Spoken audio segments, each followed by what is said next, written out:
George, I wanted to ask you, what does it mean for you to face Teofimo at this time in his career, and how's training camp going for you? Thank you. Look, I'm excited, man, because I've envisioned this for a long time, and I've been demanding and chasing Lopez actually for a long time. I actually said it 2 years ago when we met, and I had that vibe that we're going to fight. I said, this is a future mega fight. I've manifested everything that has come my way. So, this is a perfect time. He's just won everything. And what a better time to take everything off him and embarrass him. So, I can't wait, man. Training camp has been fantastic. I've sparred way over 100 something rounds already. And I'm ready to fight. I wish the fight was today because I am ready. Thank you. All right. Our next question is Jeremy Herregis. Hi, George. Thank you for taking the time to talk. Looking back, I mean, it was October of last year since either of you fought. Obviously, he beat Vasily Lomachenko to become undisputed. Looking back at that fight, were there certain things that jumped out at you that maybe you can exploit in your matchup? Yeah, well, Lomachenko, he threw 3.5 punches in the first 6 rounds. So there's a definite one right there. Throw more punches and fight. The guy was out for 400 and something days. That was not Lomachenko. That was like a half a Lomachenko. And with the one shoulder, we saw it was a half a Lomachenko. Lopez got very lucky that night. Very close fight. And, if Lomachenko pressed him a little bit earlier, we'd be talking about Lomachenko right now. But I saw a lot of holes in his past fights as well, the Nakatani fight. Even the Commey fight, there are holes there. Commey, made a mistake and he got caught. But he could have easily been on the receiving end of that right hand. But I got a great team. I've been in camp, for well over 2 months now here in America. And I've been preparing. Like I said, I've been preparing for this fight mentally for 2 years since I met him. Thank you. All right. Next up is Eduardo Solano. Hey guys, good day. Nice shirt, George. I'm pretty sure that's a shot to Teofimo Lopez, who was born in Brooklyn. The Lopez family state that you're going down in 3 rounds. How do you feel about the confidence that they're showing? Is this like something that adds extra motivation? Yeah, look, man, Brooklyn, because I'm more Brooklyn than this kid. He's not from Brooklyn. He's a fraud. He's from here. He's from Davie. He went to school here. He grew up here. All his friends are here. He boxed here. So I don't know where this Brooklyn fake personas come from, but everything about him is very fake. So I thought, you know what? I'm more Brooklyn than him, so I might as well rep Brooklyn as well. Whatever they're saying, 3 rounds, 4 rounds, whatever they're saying, they better hope it's 3 rounds because he's a 3-round fighter. When it comes after 3 rounds and I'm still there and I'm laughing at him and I'm coming forward, then he's in big trouble. He's going to be in very deep waters. And I look forward to drowning him and showcasing what I'm about. Whatever they're saying, whatever they're doing, that's not my problem. I'm focused on my game plan. I'm focused on what I'm doing. And I'm coming to win this fight. There's no doubt about it. All right. Next up is Michael Woods. Hey, George, Jerry, thanks for taking the question. I appreciate it. George, yeah, I detected a little snippet of a Brooklyn accent, I think. When you said something there, it sounded like you're from there. I'm actually in Park Slope, Brooklyn right now. So your shirt, I did see it and I did note that. So thanks for the explanation on that one. George, I'm interested and curious on this. You seem to have an extra edge for this one. I know we're trying to promote the fight and such, but you do seem to have an extra edge. Will there be any danger of fighting, angry, too passionate, too fired up to hurt this guy? Is that something you've talked about with your trainer? Like I said, we got a great game plan. I'm cool, calm, collected. When I fight, it's tunnel vision. And whatever raw emotion comes, leading up, I come into that ring with no emotion. I'm ready to win this fight. We've got a great game plan. We've got a great team. And, that really has been no stone unturned. Like I said, I'm ready to fight right now. I've been ready to fight since we had the press conference when he wanted to do it the day after. No, let's do it. We'll do it right now. That's why when he stood up, I was ready to stand up and go right then. He's lucky I was holding that mic in my hand, because I'll tell you, I was about to let loose a nice right hand. And I'm excited. I'm excited for this fight, and I know what I'm going to do. I know what I possess, and I'll tell you now, I'm going to shock the world. The people that don't believe me, they're going to believe me straight after this fight, because I will have all them beautiful belts around me, and I will be the undisputed champion of the world, no doubt about it. I love the passion, George. Looking forward to a great fight. Thank you. Appreciate it.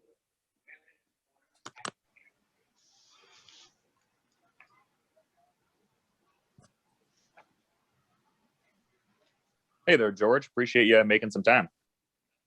No problem. I was just curious because I'd noticed the tweet you had a bit earlier on. It was like just shy of a couple weeks ago there. It said 8 years ago today, made my professional debut, and just being in close proximity to this bid to become undisputed champion of the world. I'm wondering how much meaning that has for you personally, just with this title bid being in such close proximity to beginning your fighting journey. Look, it's been a hell of a journey. 8 years ago, I made my professional debut in a small local club in Sydney with a handful of people. But I've grown on my way. I've made all my way through. I've taken a lot of risks to get to where I am today. This has been no easy road. From going as a Manny Pacquiao sparring partner in the Philippines, to going to the US and sparring former champions and world champions and guys that, are hard-ass veterans, and creating my name. All of a sudden, my opportunity comes to get a little more noticed in the US market, and former champions back to back. That's no easy thing to do, to go and fight a former champion with a wealth of experience in their backyard. And I did it. And not only did I do it well, they might have gave us split decisions, but I outbox these guys. I pick these guys apart, and I showcase a lot about myself. And I've gone to so many different levels since them fights. We're so close now. This has been a hard road, and I'm putting every bit of myself, in the gym to win this fight. I'm all in. Every bit of me that I have, and I'm coming to win this fight. Awesome. Appreciate the insights, man. Thank you.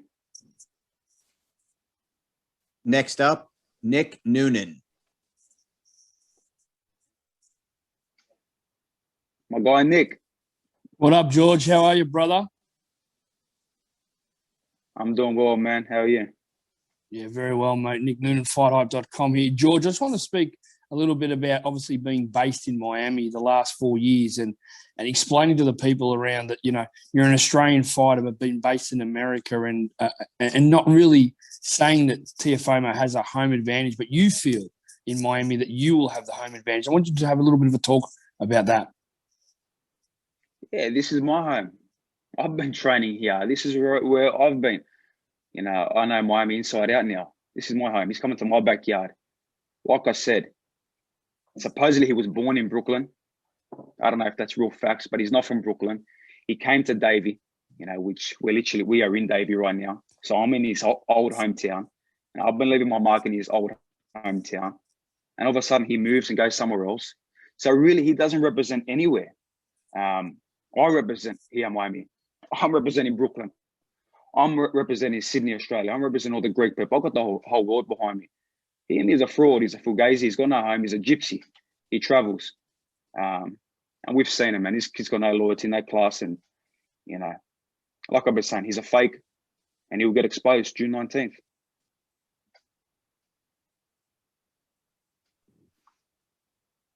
All right, next up is Cynthia Conte, Ring TV.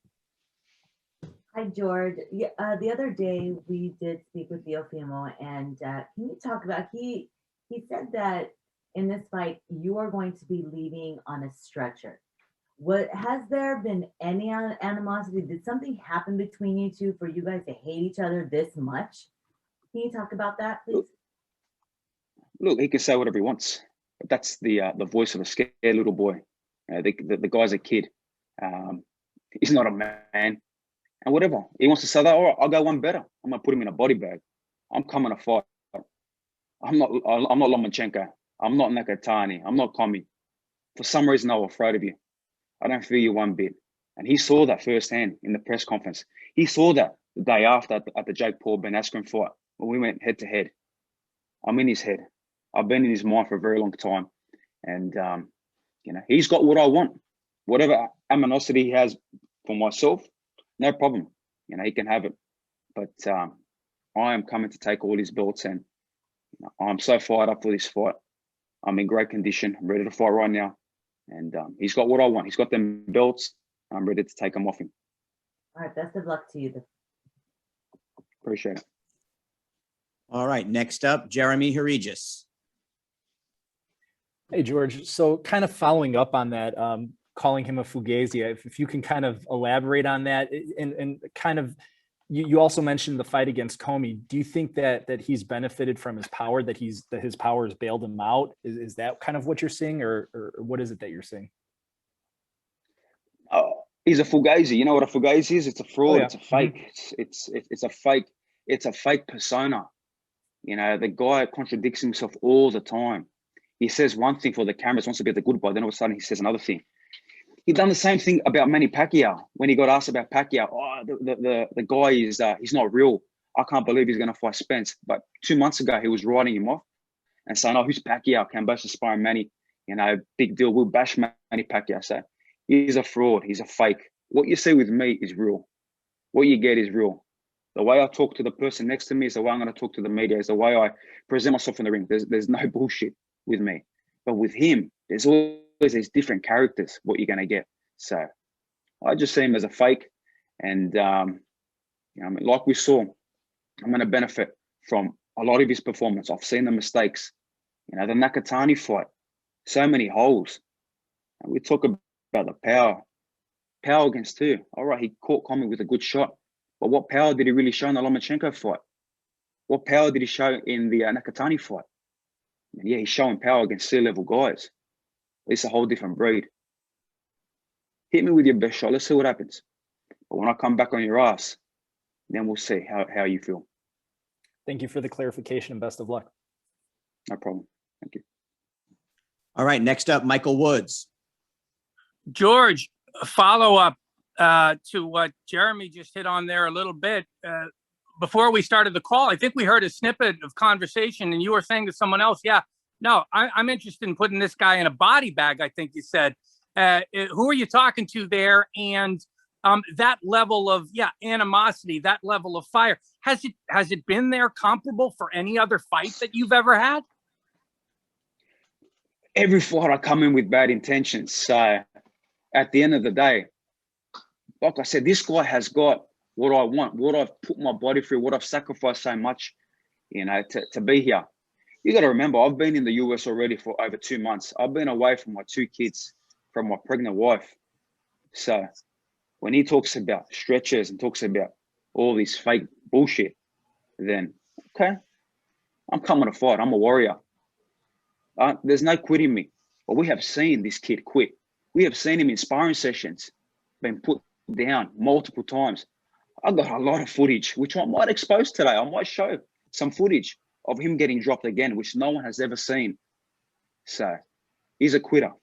Once a quitter, always a quitter. And you saw it against that kid where he put him on his ass. They came back again, then he quit again. So if you've got that quit already inside you, it's gonna show again. When the time gets tough and the going gets tough, it will come out again. And June 19th, he's gonna feel it. George, you're getting me fired up for this damn fight. Thank you.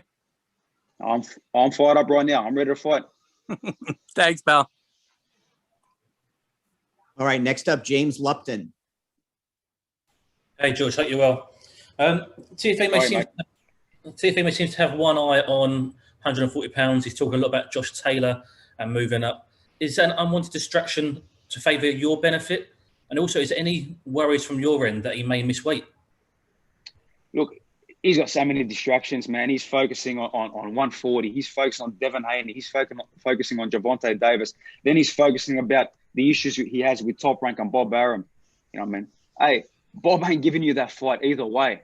So you better get in line when you lose all your belts and make your way back up at 140.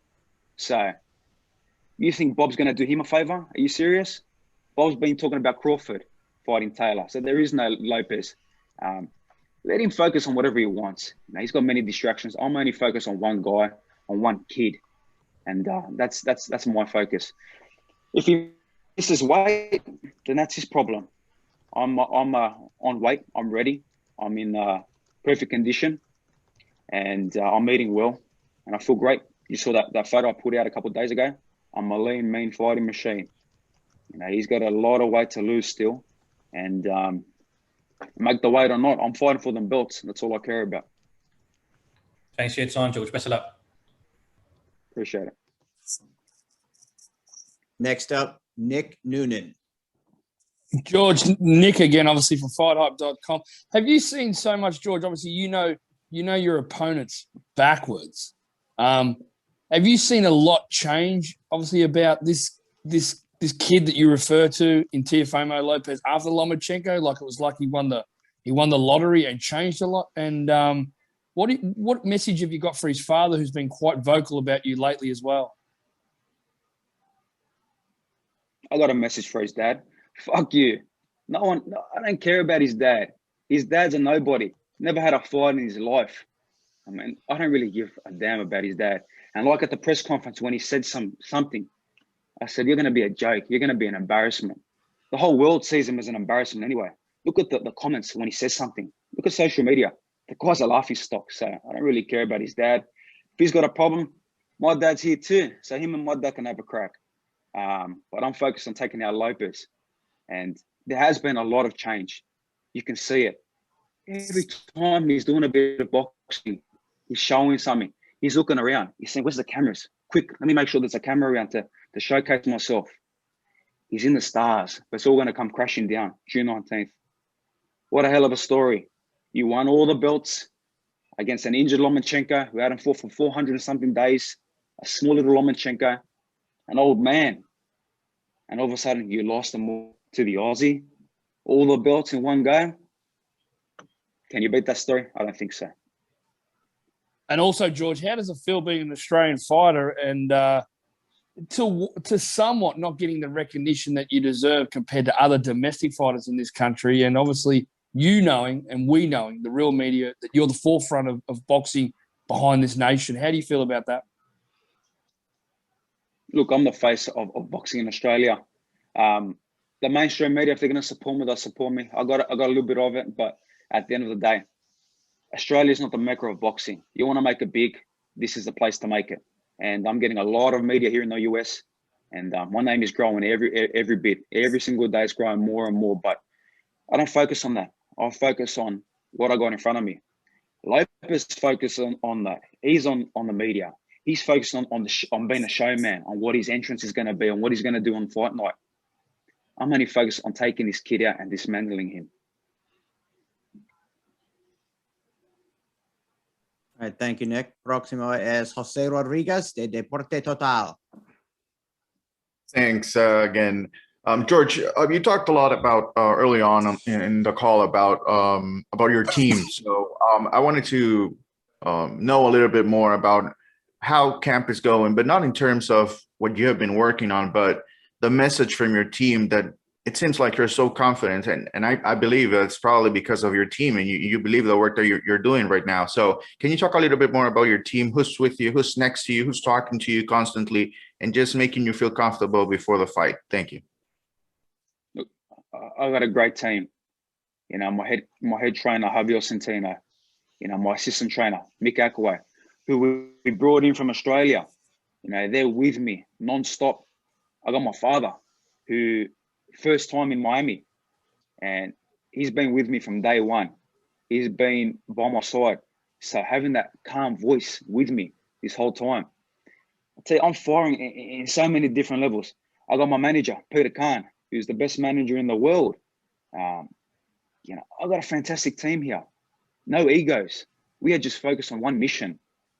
You know, my team in Australia got a great team over there as well, who put in the groundwork before I got to the US. We have one vision, one goal, and that's win the belts. There's no egos. You know, we are loyal. We have loyalty in this team. He does not have loyalty. We all saw what he done to Joey Gamache. What class is that? Joey Gamache helped him for the Commie fight, for the Nakatani fight. He came up with the Lomachenko game plan. He really is the 2020 trainer of the year. And all of a sudden, they throw him to the side.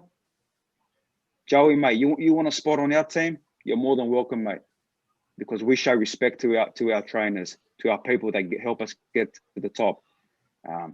That's the class that they have. Their egos got too big, and it's all going to come crashing down. My team knows it, and most importantly, I know it. All right, next is Michael Wilson, Three Kings Boxing. First and foremost, thank you so much, George, for joining us this morning. I want to piggyback my question from your last comment, as well as a question from Nick. You're fighting pride of Sydney, whether it's world champions like Jeff Finnick, Jeff Harding, Lester Ellis in the 80s, even going back to the days of Johnny Famchan, Lionel Rose. I want to talk about, is there any extra motivation from your part? You already seem motivated enough based on the comments here and your interactions throughout this entire process. But given the fact that you're from the country of Australia, given the, I think, low-key boxing history, is there any additional motivation heading into this fight against Lopez? Yeah, there is, because at the end of the day, when I win this fight, and I will win this fight, and I go back to Sydney, Australia, boxing in Australia all of a sudden, becomes worldwide. I take 5 belts with me, all of them belts. Everybody's on the line, every single one of them. The WBC franchise belt is on the line as well. The Ring Magazine belt is on the line. So I take all of them with me. And I go down as the greatest fight ever in Australia. And I've had that vision. How many former champions and world champions back in the past, as a young kid coming up as an amateur, would stop and take their time to say, Kambosos, you know what, keep doing this, man. You're going to be you're going to be one of our best. And we're here now. This has not been fluke. This is no luck. This has been pinpoint to get to the top. This has been my destiny.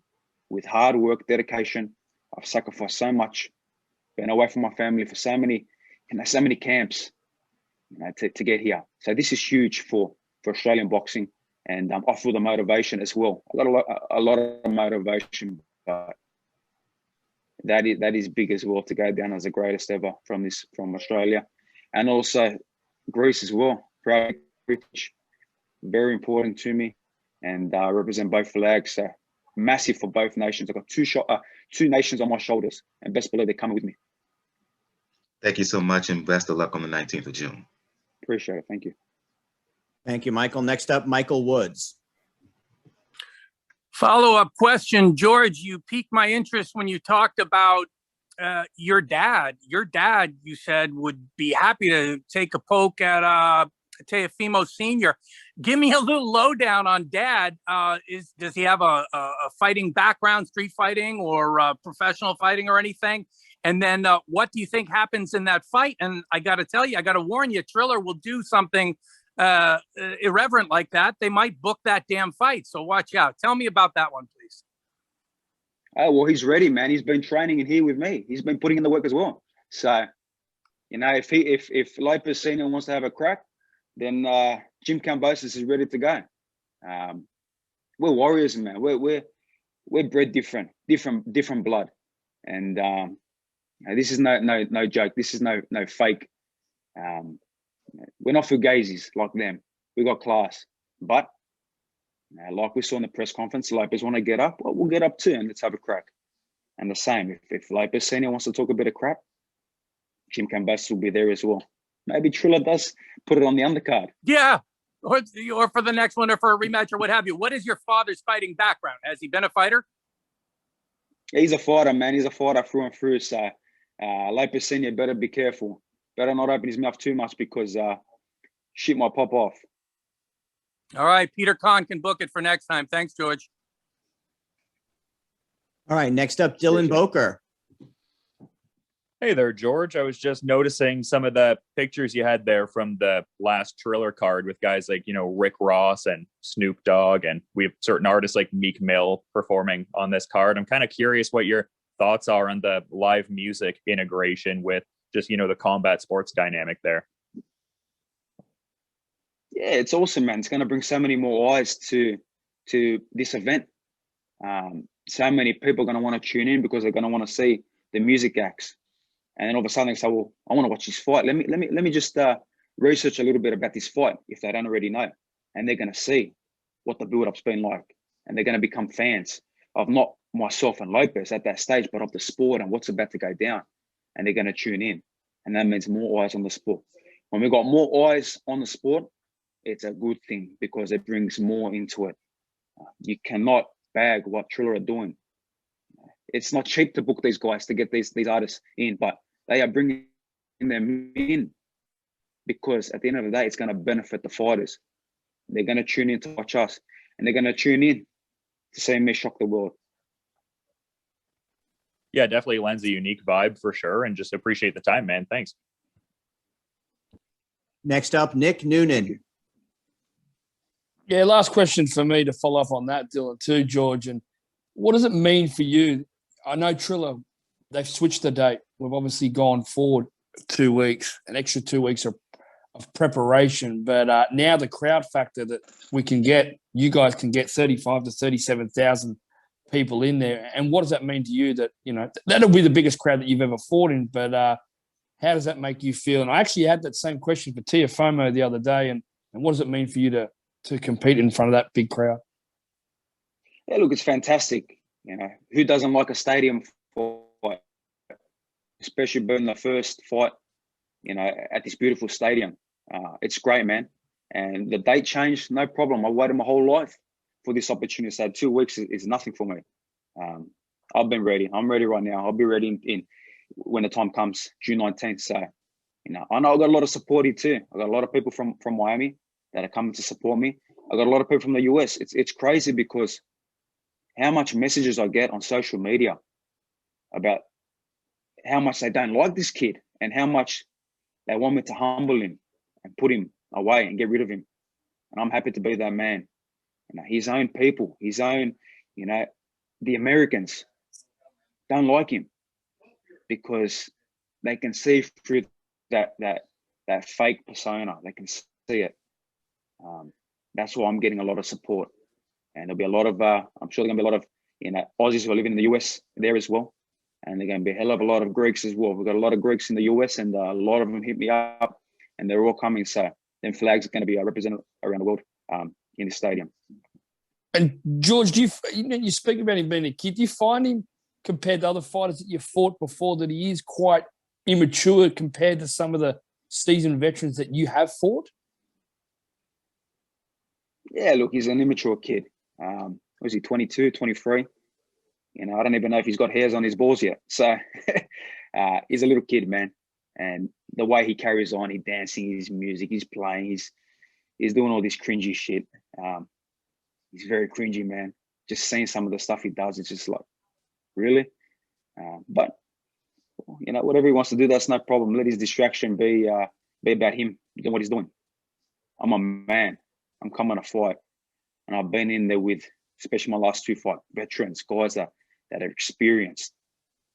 And the most important factor as well, I've been there with a guy like Manny Pacquiao for 250 rounds. I speak to Manny pretty regularly. And he goes, man, if you do what you did with me in them 250 rounds, this kid ain't going to do nothing. He's going to do nothing. And the world will see. I've only showed a little bit of what I got. I've only had to show a little bit. I've been having fun with it. But this means a lot to me. Also, we'll just touch on that too. Old sparring partner, obviously, he used you, you used him many, many rounds. What do you think of Pacquiao fighting so late in his career against Errol Spence? Look, the guy's a warrior. One thing about Manny is it's not about the money. It's about bringing pride and honor and leaving a legacy. So how can you knock a guy like that? How can you knock anyone really in this sport chasing their dreams?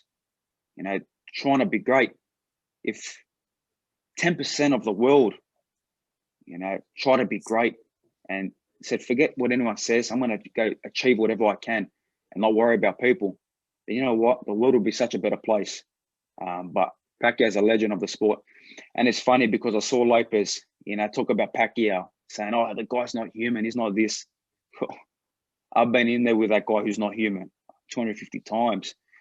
So whatever you bring to the table, whatever you got in your 16 pro fights, I've seen it, man. I've been there. And not only that, I've been in there with former champs, world champs, hard-ass veterans. I've been there with a lot of different styles. My 2 sparring partners I got here, 2 big welterweights, undefeated guys, bigger punches than what Lopez is. Look at my face. Do I look mucked up? All right, thank you. Next up, Cynthia Conte. Hi, this is Cynthia Conte for Ring TV and Ring Magazine. You touched on the Ring Magazine belt. That's the belt, the coveted belt all fighters would love to have. You now have the chance to take it away from Teofimo like he took it from Loma. Talk about what that belt means to you if you won, if you were victorious. Look, I will win this fight, and I'm going to have that beautiful belt. They all mean a lot. That belt means a lot too, because that shows that you are the true number one. You are undoubtedly the best. But every single belt, it means a lot to me. It's a dream to fight for a world title, right? But when you get an opportunity and good karma comes your way, you get to fight for every belt. But don't get it twisted. This has happened because of my team. This has happened because of my people. It was simple. I was mandatory either way. I'm the number one in the IBF, mandatory. I'm the number one in the WBO. So I was getting my shot either way. And like I said, Lopez, vacate the belt or fight me. But you saw after the Selby fight, always adamant I wanted to fight. Which other lightweight in the world really was adamant to fight this guy, to fight this kid? No one. Only Kambosos stood up and said, I want to fight this guy. So what does it mean? I see something. I mean, you got all these other guys that talk a big game, but don't step up. Out of all the other lightweights, and look, Lopez has been the winner. I'll give him his credit there. But out of everyone else, which other guys have been beating former champions back to back in their backyards? None. Kambosos. So they better start putting respect on my name. And come June 19th, there'll be a lot of respect on my name when I take all the belts, especially that beautiful Ring Magazine belt. If Teofimo was on this call right now, what would be your message to him before you step in the ring? Look, shine them belts, man. Keep them clean.